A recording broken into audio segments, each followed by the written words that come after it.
الرحمن الرحیم۔ السلام علیکم ورحمۃ اللہ وبرکاتہ۔ حضرت انس رضی اللہ تعالی عنہ بن مالک کا قبول اسلام۔ حضرت انس ہجرت نبوی سے 10 سال پہلے شہر مدینہ میں پیدا ہوئے۔ 8 یا 9 سال کی عمر تھی کہ ان کی ماں حضرت ام سلیم نے اسلام قبول کر لیا۔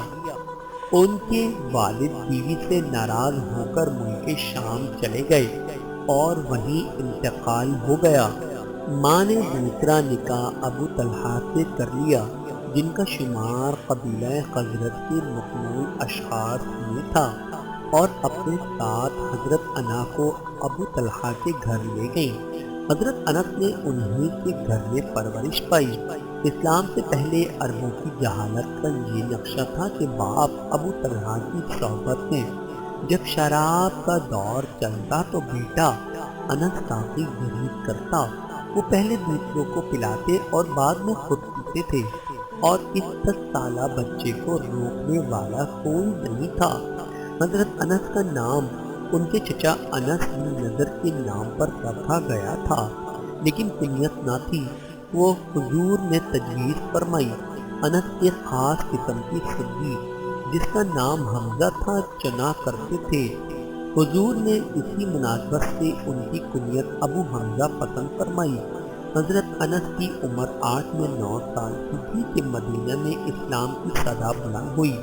بنو نجار نے قبول اسلام میں جو پیش دستی کی تھی، اس کا اثر یہ تھا کہ اس قبیلے کے اکثر افراد حضور صلی اللہ علیہ وآلہ وسلم کے یثرب تشریف لانے سے قبل توحید و رسالت کے علمدار ہو چکے تھے۔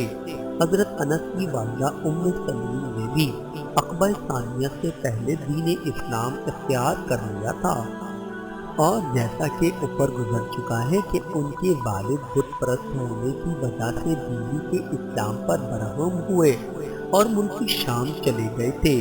ادھر ام سلیم نے ابو طلحہ سے اس شرط پر نکاح کر لیا کہ وہ بھی مذہب اسلام قبول کرے، چنانچہ وہ بھی مسلمان ہو چکے تھے، اور عقبہ ثانیہ میں حضور صلی اللہ علیہ وآلہ وسلم کے دست حق پر پرسپر مکہ جا کر بیعت کی تھی۔ اس طرح حضرت انس کا پورا گھر نور ایمان سے منور تھا۔ ان کی ماں ام سلیم شمع رسالت کی پروانہ تھی، اور ان کے محترم باپ حضرت ابو طلحہ دین حنیف کے ایک پرجوش فدائی تھے۔ بیٹے نے انہی والدین کی آغوش محبت میں تربیت پائی اور مسلمان ہوئے۔ حضرت انس رضی اللہ تعالی عنہ بن مالک پر اللہ رب العزت کی کروڑوں رحمتیں نازل ہوں، آمین ثم آمین۔